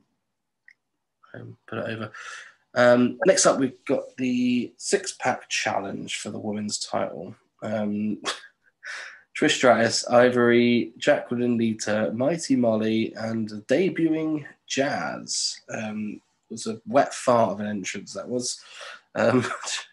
Johnny, did you get a chance to catch this? Yeah, I caught some of it. I think I decided to make some food at the time. Just I wasn't really paying much attention, but I don't know how people feel about this because this is when the women's title came back from out of nowhere. Is this maybe the start of a second coming of maybe it's let's say the Divas Revolution, not the Women's Revolution? So like you got to say it did sort of kick off a little bit of action for the women. Trish winning this, and then I think she got a bit more respect from it, and went on to have a couple of good matches after, I guess. Yeah, I think you're right. This is exactly what this match was set up for. It wasn't set up to be a match. It was set up to be a short thing because the next one was going to be so long. It was set up to be a nice short match. Again, 5 WWF, but at least they had somebody come in to the dullest entrance ever, like Jamie says. Mm-hmm. You could even hear the strain in Heyman's voice trying to big her up because he knew how terrible and damp squib that was. And then, how long did it last? 3-4 minutes? 4 minutes and 23 seconds. Yeah, for 6 people in that match, it should have been in a different place in the card for me, and it should have been very slightly longer. Yeah. Wow, that was a long 4 minutes. Too far, I don't think I could go 4 minutes for 6 women. So I think Trish Stratus winning was also the first title win. Was it? Yeah. China was injured, wasn't she? I think that's why it was vacated. No, she wasn't injured. I think she just left. Yeah, she was injured. Got vacated from there, so it made sense for it to be Trish Stratus to take it out of those collection of women, should we say. Which brings us on... The face you want rather than, like a Jazz. Jazz may be a better wrestler, but you don't want to be the face of the division. You want someone like Trish Stratus, I guess. Yeah. So. Yeah. Also, Jazz did get had time to shine, didn't she, afterwards? Obviously, throughout the show, you had the backstage interactions of Vince McMahon hyping up his team, and there was the whole Wolf Stone Cold switch, and WWF were giving it all, we've got someone on their team, and basically it was quite a good little backstage segments they had throughout the show. I quite like. Johnny's shaking his head. What's wrong with you? I just thought that Vince McMahon segment was just so boring, so long, and so embarrassing. It was cringy. It was so bad. Didn't like it. Steph was bad as well. Yeah, well, she looked good though. She looked cracking during the show. I felt bad for Jericho, who was in between all the big boys, like a tiny little child. So during the match, obviously, the final match will come to in a second. They cut back to WCW and WWF backstage. Do you guys like that? Or Yeah. I think it was a nice touch. You see a reaction and everyone sort of watching, and it makes it feel more important. So yeah, it's definitely a good thing they did that. So yeah, the big one, we got Team WWF, which was The Rock, Chris Jericho, Undertaker, Kane, and Big Show. And they defeated the Alliance, who was Stone Cold, Kurt Angle, the Alliance, Kurt Angle, Rob Van Dam, Booker T, and Shane. So from that, 3 of them were WWF before. There's only Kurt Angle, there's only Rob Van Dam and Booker T that won. So for some reason, just Big Show, even though he's a massive bloke, seems to do terribly in Survivor Series matches. Apart from 99, when he's in the point of his career, he just does awful, doesn't he? First one eliminated by Shane McMahon. But do you guys like the sort of everyone does their finisher on one bloke sort of ending? I'll tell you why I like it is because it was the classic. Because of how the next person was eliminated, Shane, they just did it better than them. It was what you call it, they outdone the heels. They did it better than they did. So for that fact, I did like it. So like if everyone just done the finisher and then there was nothing to follow it, then yeah, maybe not. But because the faces did exactly the same but better, then that's classic wrestling. Yeah, it was a well planned match. The eliminations were as they should have been, at the kind of right times that they should have been. And it just kept it flowing a little bit because it was ridiculously long. And it would have been really boring, to be honest, if you'd have had more of a gap between the eliminations. But yeah, as Jono said, I like that back and forth there. One thing to point out is obviously this is the only Survivor Series match on the card, which is something we're not blessed with these days, is it? But I think that's what gave it that big fight feel as well, was the fact of if we'd had, say, 5 jobbers versus 5 jobbers before in the same format, it might have taken away from the match itself. You are the ultimate spin doctor of convincing me there shouldn't be Survivor Series matches in Survivor Series. Survivor Series 2002, when we cover that next, would be the complete opposite conversation about it. Kane was next eliminated with a sort of a karate kick off the top rope from Rob Van Dam, which if you're Kane and you're a big beefy chap. I quite like that because it wasn't like RVD's traditional finisher, and I think Survivor Series lends themselves to do sort of creative finishes or get defeated by signature moves rather than people's finishes, and they did that quite a few times in this match.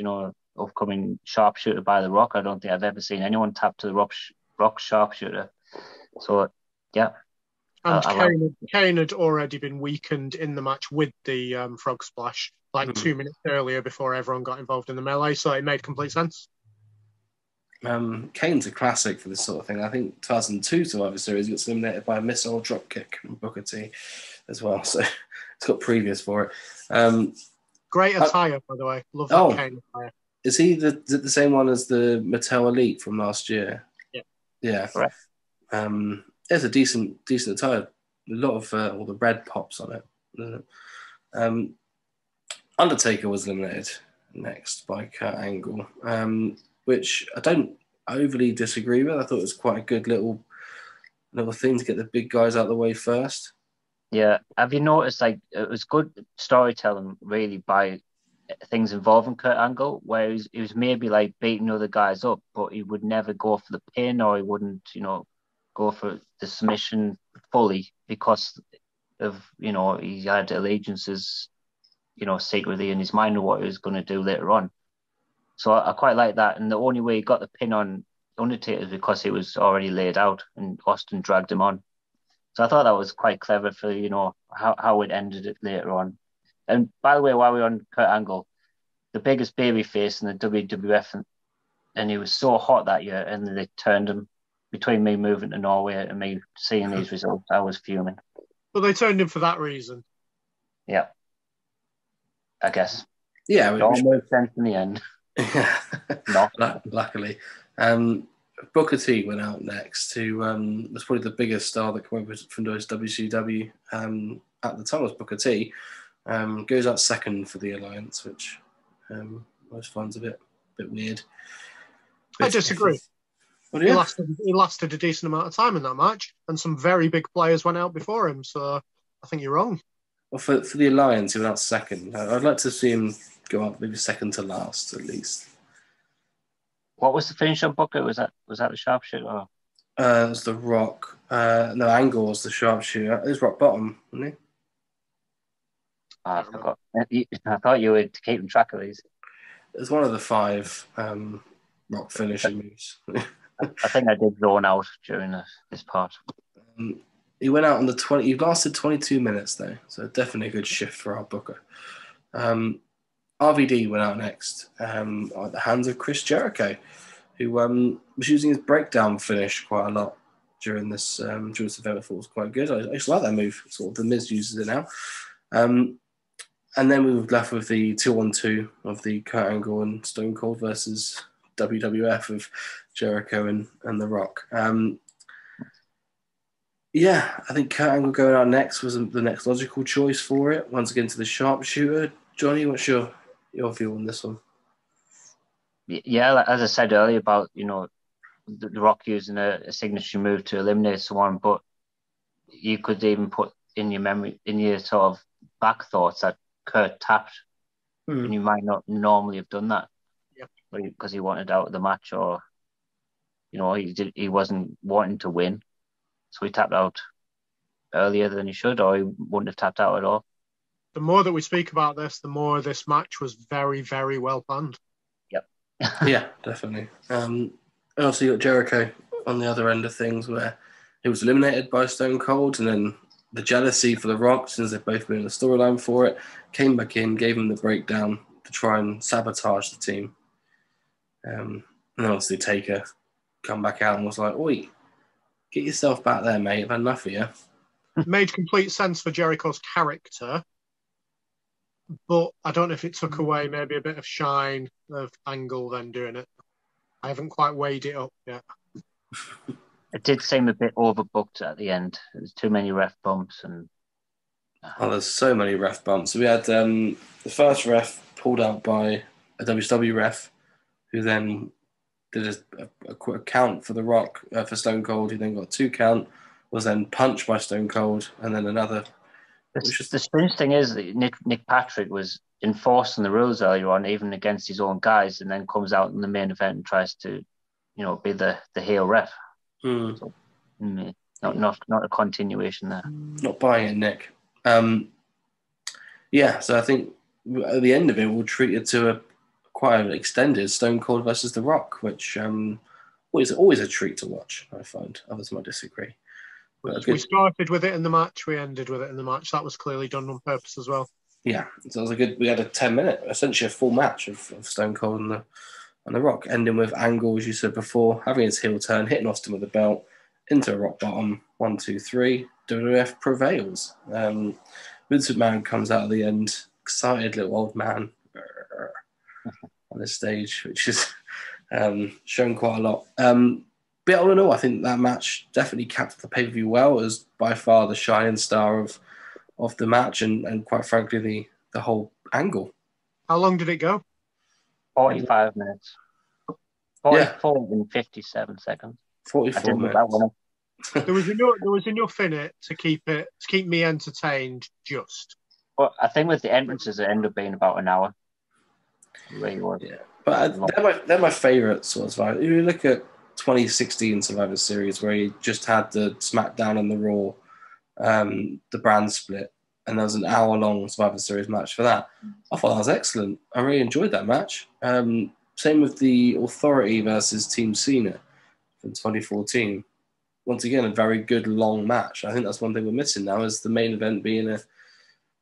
It's stakes. There's nothing at stake anymore, though. That's the problem. We covered this last year, didn't we? Yeah, I mean, let's not go into that. That rabbit hole. But yeah, I agree with Adam's sentiment that it'd be good to see the Alliance angle extended through to Mania and then having a big conclusion there. But I was happy with how this pay-per-view went, and happy to go back and watch it again. It was a good time in my life. I was unhappy with the people involved in the matches. The event itself was a one-match show, maybe two matches. You know, you can give props to Edge and Test. The rest of it was just garbage, to be honest, and complete filler. There we go. Let's we'll put that on the tagline, shall we? for the pay-per-view. Interesting note, this kid in my school, before it started, looked at the TV guide the week after, and it said WWF Raw for the week after the Survivor Series. So we come into school going, it's confirmed WWF are winning, because the TV guide did it. So that spoiled it for me.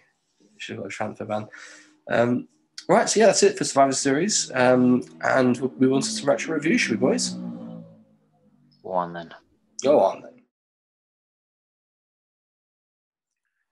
Retro review time now. We'll look at all the figures from Series 5. We'll not look at all the figures. We'll look at the second half of the figures from Series 5. Thanks to Legion of Hasbro Group, who have done their scores again, as per usual. Johnny, what are we starting with this week? We'll start with the figure that you overposted with last time, and that is Sid Justice. So you posted this about 4 weeks ago on Legion Hasbro. You got a bit carried away. But let's have a look now. And there he is with his blue trunks, blue knee pads, black boots, and has wrist tape this time. I think it is a good body. I'm not sure about the head. The head was always triangular. I don't know if you guys have never really liked it that much. It was always more like a shark. Yeah, I suppose it's got a bit of the square jaw that Sid has, but otherwise it's a bit pointy. You're right. That's my review. I think the attire-wise, perfect. My favourite Sid attire is in the blue. Could have done a little bit of a lighter blue, but I'm not going to argue with that. I think the colour's fine. You can't really argue that. Skin tone's pretty good. It's much more darker, a bit red than normal skin tone. So done that well. Hair colour, fine, I guess, for Hasbro. But yeah, there's something about the face that doesn't sit well for me. Legion Hasbro, Jamie, hit us up. Let's go with Chris Newton. He says, great fig and many power bombs delivered in my Hasbro ring. It's given it an 8. It's a good point. I think the action for it is perfect. The power bomb, lovely. I'm happy with that. So although I take your points that you've said, Jono, and I agree with you in essence, I think it's just a bit too for me. So it's too dark blue, like Jamie said. It's slightly too tanned. The hair is too strange, yellow, maybe, and the face is crap. So that's not a 2 for me. It's not going to be a 2 in a score, by the way. I'm not going to hit you with that one. Yeah, fair enough. Legion Hasbro average score 7.61. That was helped by Wayne Pete, who said that he liked and enjoyed this figure as a kid. Won many matches with devastating powerbomb, has the intense gritted teeth, stare expression to intimidate his opponents. He's given it 8.4. So he doesn't agree with you there, Adam. Brought in complete kayfabe. I agree with Wayne's points there completely. Doesn't disagree with any of mine. Oh, he's given it a decent score. You like the gritted teeth. I haven't heard my score yet. You said the okay, face was... Adam, how low can you go? How low can you go, Adam? I'm not going low because it's a decent figure. It's just slightly off in most areas. So it's still better than the average figure. So I'll give it a 6.5. Okay. I'm going 7.4. Oh, I'm going in the middle, 7.1. Fair enough. So only dock points for me is the triangular head, I think. Apart from that, it's good. Right, next up, Skinner. Been waiting all series to do this. So it's a weird figure for me because I appreciate that it looks exactly like Skinner. I think it's a really good likeness to it. I don't mind the hat being on. It's the knife as a kid. I always had a problem with having a knife attached to his belt. Did you, or are you just thinking you should have? No, I'm thinking as a kid, I remember thinking, why has he got a knife attached to his belt? Well, because he's an alligator hunter. I never once thought why. I've always thought why. It doesn't make any sense. But he's got the same body. It's the same body as Warrior 3. Is that right? Yeah, the same action and stuff, but obviously there's a bit more like tooling to it. It's got the molded shirt. And yeah, it's not as like, and obviously, in fact, the pants are different as well. So you would think this sort of, from the head all the way down to the bottom of the trousers is completely new mold, but in essence, the actions are all the same. The insides are the same, if that makes sense. Doesn't look like a wrestling figure to me, but it looks like a Skinner figure. I don't know if that makes any sense to you, but it does, because that's exactly what I said about the Ultimate Warrior figure and why I couldn't get on board with it being, one of those tough figures. I just don't like the action. I feel it feels light, it feels cheap. It's not for me. It's like a McDonald's Happy Meal toy. Yeah, something like that. You're right. Like they used to be in the good old days. Yeah, I bought my kid a Happy Meal the other day, and they come with a Mr. Man teddy thing. The Mr. Man character doesn't exist. It was like Mr. Square or something. I don't know what it's called. But side note. Okay. I'll go on this one. I love this figure. Really, really, really love this figure. I didn't care about Skinner one tiny little bit as a wrestler. So for me, it didn't matter that he had his hat on and he had a hunting knife around him and stuff like that, because I didn't care about him as a wrestler. He wasn't really involved in a lot of my play matches, but he was there, and it was a great figure, and I like the movement, and they've captured him perfectly. So really good for me. Do you want my score, or are we not there yet? Should we hear what Legion of Hasbro said first? I think we should hear Jamie's score before he copies us or goes in between. I'll never do that. Yeah, I enjoy the figure apart from the knife. It's a solid 7.8 for me. All right.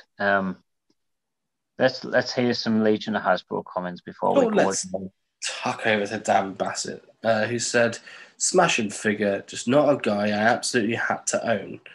You give it an 8 out of 10. I sort of get what he means. He's not like a top level guy. If you've got £4 in your pocket and you see this, or you see, I don't know, Rick Martel, you're going to pick the Rick Martel, aren't you?" Well, it's a poor example, but I think yeah, sure. It's the first thing comes to mind. British Bulldog, Bret Hart, or Owen Hart, or something like that in the next series, Ric Flair, something like that. But yeah, I agree with that. It's probably the reason why I didn't have him as a kid as well. So, good point. My score, high, 8.8. Ooh. I really like it. Jamie has got closest to the Legion of Hasbro, which is 7.72. But my score, because I don't like the action of the figure, but it looks good, so it's 7. Straight 7. As we move on, it is $10 for Virgil. 20 is actually up to his... Everyone must have this one, Jamie. I do actually. I've got 3 of them. Is it in the loft? It is in the loft. Yeah. Actually, one's in the boudoir, but it's not in the. Seen a post here today while I was searching for your scores. So I'm only selling these because I've already completed them on retro review. But then you don't even bother getting the figures out for retro review. I look at them. Do you not look at them before? Not really. I have them in hand and I look at them. Always like if I show them to the screen, then my camera focuses on the figure more than me, and then the equilibrium of the camera then goes out. So I just look at them, and then I come on camera, do my bit. Top tech guy. Anyway, I'll go with Robert Mitchell from the Legion of Hasbro. Has said that it's an underrated fig, in my humble opinion. He likes this one. A signed mark is on his bucket list of figs. Well, good news, Robert, because if you were at any convention ever, Virgil's there. So that's good. Don't you start taking the mick out of him like WWE do? Bless him. He's in the Legion of Hasbro group. Yep. I think we asked him for his score, but he never got any answers. And No, neither, he's probably busy. speaking of no answers, neither did Clark's comment of 11 out of 10. Got disqualified. Doesn't count. Couldn't accept your answer, Clark. He'll be livid. Right. Adam, what's your thoughts on the figure since you have it? Yes, it's my favourite Virgil attire. I prefer this to the pinstripes that he had. I was racking my brains on the move that Virgil did because the only thing I can remember him doing finishing move-wise is the $1 Million Dream. Was it a punch that he did? I know he did them like in the ring, but what was his finisher? Was it a top rope clothesline? I know I've got that in my head. That does ring a bell. Was it some sort of clothesline or? Then it. But yeah, he did want punching, so the action did make sense. Yeah.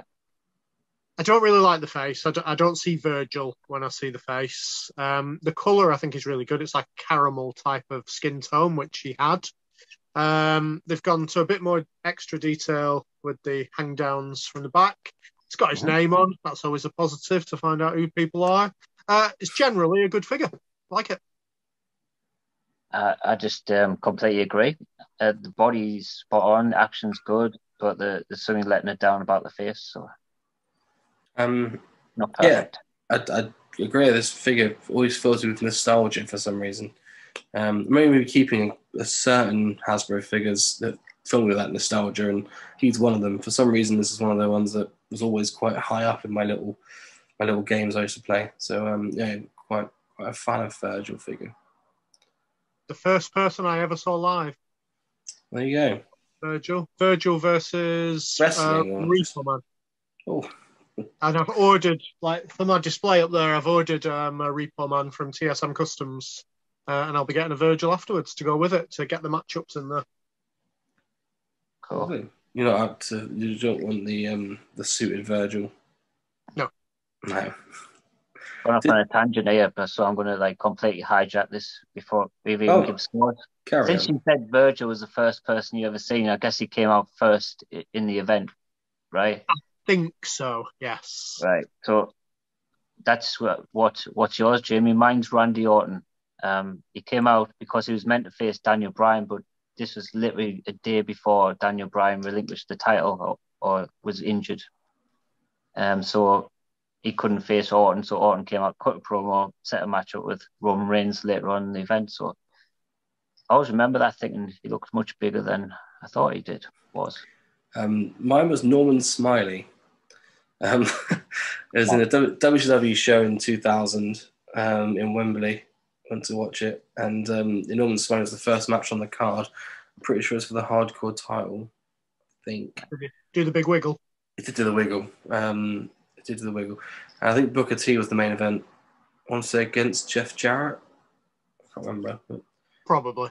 I remember Goldberg wasn't there. There's a lot of Goldberg T-shirts. Upset fans. Well, that was an interesting little segment of Q&A right in the middle of retro review. So, it let me look at Virgil as well, and he's got Tony Atlas's head. I was trying to wrap my brains on who he looks like. It's Tony Atlas. Michael Dewberry from. Yeah, it does actually. I don't know why, as a kid, I was just thinking like Michael Dewberry. You used to think you looked like Michael Dewberry. Not me, Virgil. He scored 5 own goals in one season. Yeah, it wasn't great. Him and Andy Myers at the back were. My to our first, right? So another tangent. My uncle bought me this Chelsea VHS of the 96-97 season. that I used to watch literally every night before I went to bed. So that's when Michael Dewberry was Chelsea centre back, and they just bought Zola in and Vialli and so on. So for some reason, I used to watch that every night before bed. As a Fulham fan, great. Yeah, I wasn't a Fulham fan by then. Michael Dewberry went on to become a classic centre back for England, the champ manager. Shame he never got that height in his actual career. We've gone off a massive tangent here, but why not? Anyway, the scores for Virgil. Legion Hasbro have scored it 7.8 out of 10. I am just below that at 7.7. I was going 7.5. And Jamie. 8.3 for me. Everything But the Face, which is a film I have in my collection. Yeah. What's that about? It's about the Chelsea 97-98 season.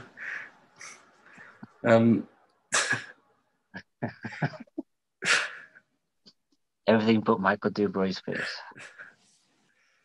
What's next? I don't know. Warlord is next. The Warlord is next. There he is. And I'm just going to crank him up. There he is with his entrance attire on. So it pretty much comes with everything he wore to the ring. So this was a bit of a difference. For a lot of people don't tend to like entrance attire outfits, but I think this works. I think it works perfectly. It would look silly without it, I think. Love it. Yeah, it did look a bit boring without it. Yep, I agree. I think this had to have the entrance attire, otherwise it would have been, black trunks, black boots, etc. And they did a good job in everything, really. They got the belt as well, so there's not even lost any detail. Because he comes in an entrance attire, it's a shame he didn't get the accessory, but with the way his hands are, I don't understand why it wasn't so. I think the only thing letting down is his face. It's a little bit cartoony, or too cartoony, or too, a bit like that guy from the Thundercats. Adam might know. Can't remember if it was He-Man or Thundercats. He looked a bit like him. Same program. Yeah. I think when I was a kid, I used to use him as like a warlord instead of this one.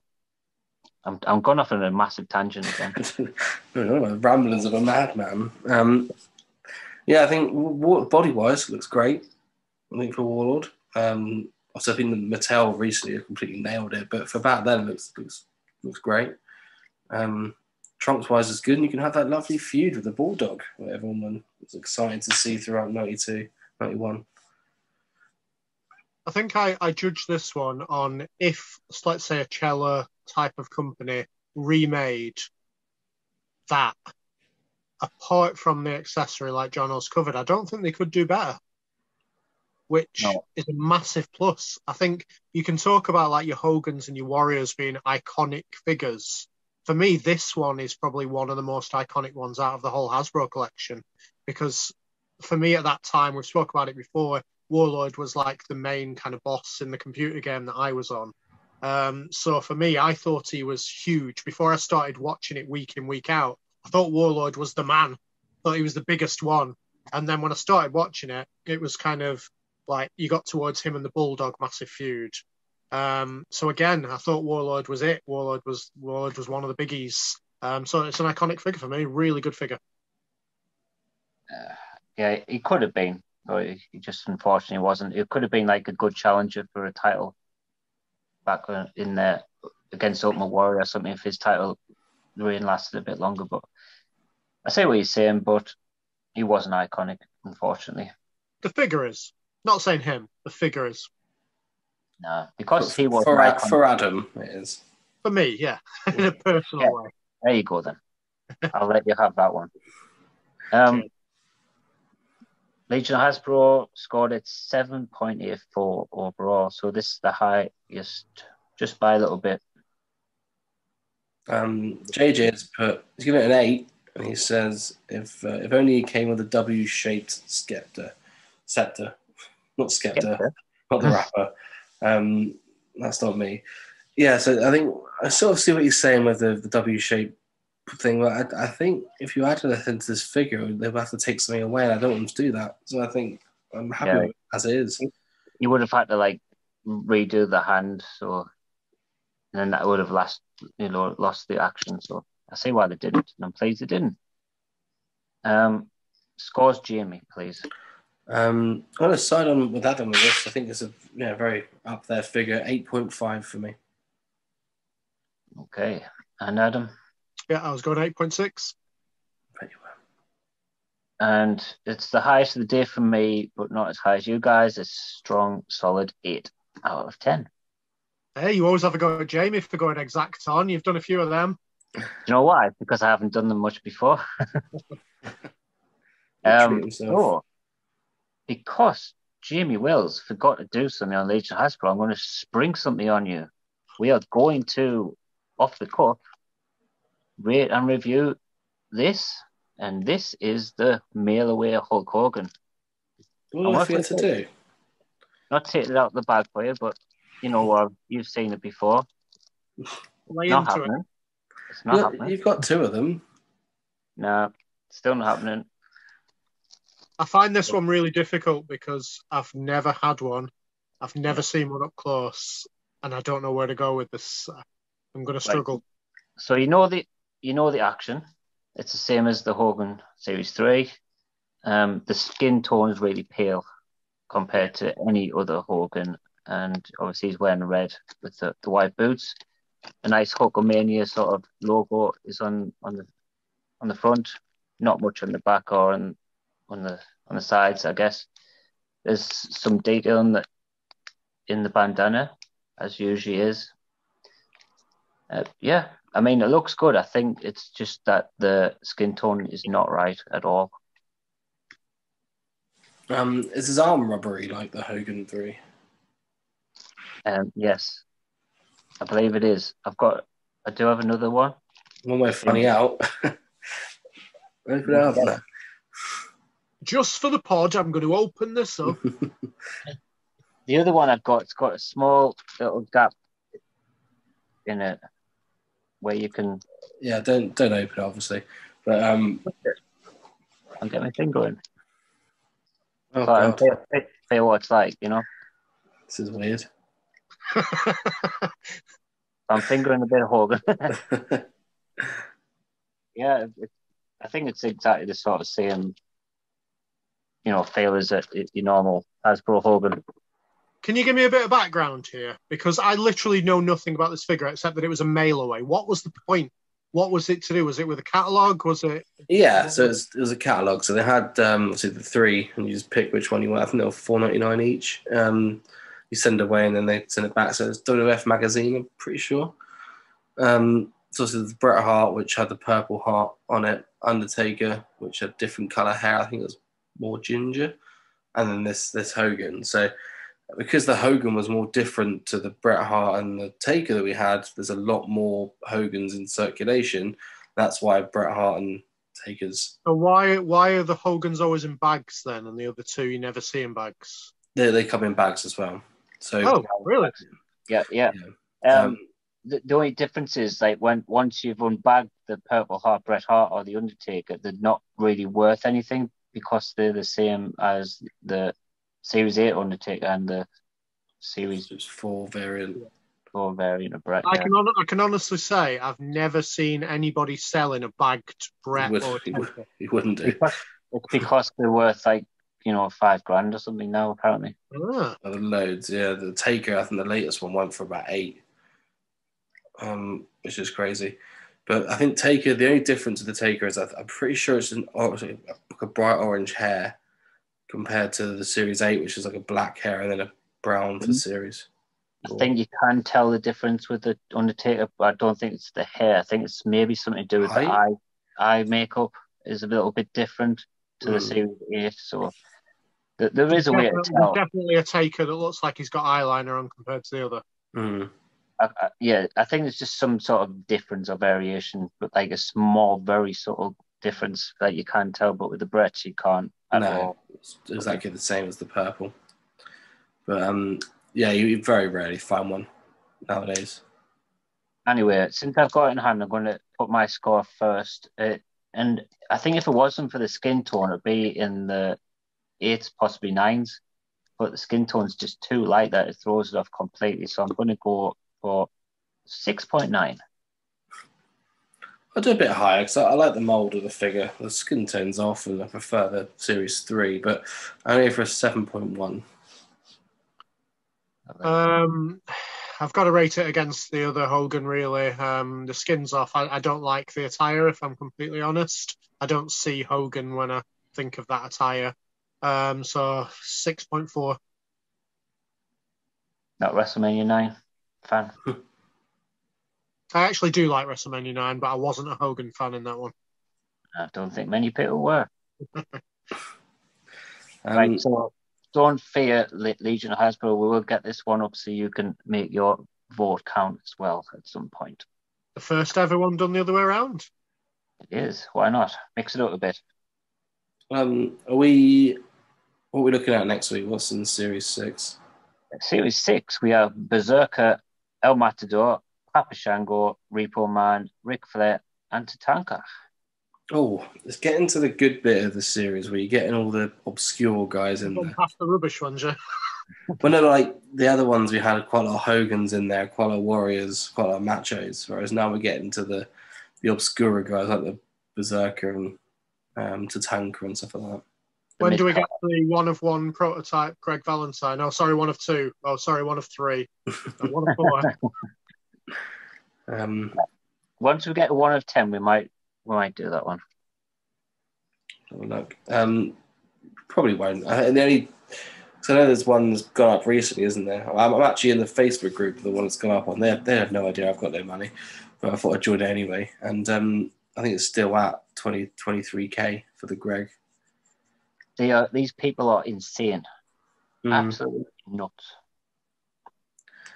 They are, but yeah. Why not, eh? We got the money. You want something that bad? I think the only reason you do this is to make a bit of an investment, but I can't see it if they're going to keep finding more. Or I don't know. It's a penis swinging contest end of the day, isn't it? It's to I've got this, you haven't. Maybe. Like you say, though, those people that are into that kind of thing are getting older now, so it ain't gonna last forever. That. No. I don't know. But you say that about like antiques, all the things that were like made back then being sold now still. And those people are long gone. There's no nostalgia. It's just old shit. I don't think it'll work the same with wrestling dollies. No, Titanic stuff still sells, I guess. Well, you know, there's like I don't know, toy trains, toy cars from the 1920s. No one's around for them, but they'll still have a lot of value. So it's once you become a collector, it doesn't have everything to do with nostalgia.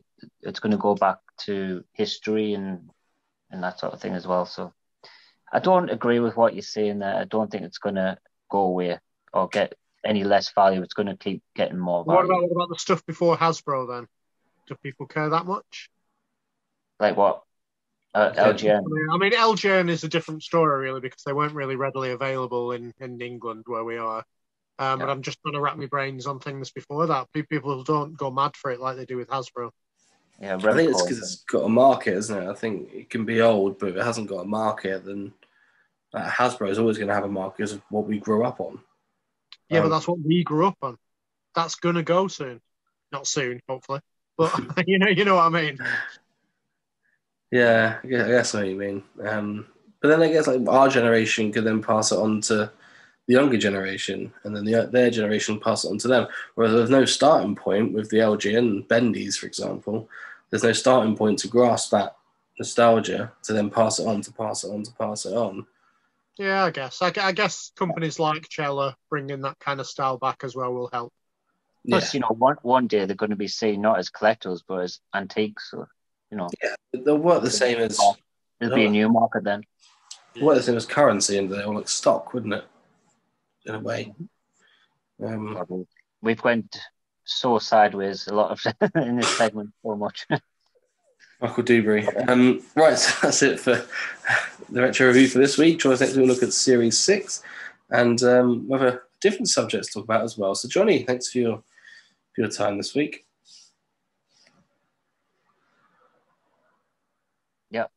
Yep, sorry, frozen. Adam, thanks for your time. Thanks, Jamie. All the best. Right.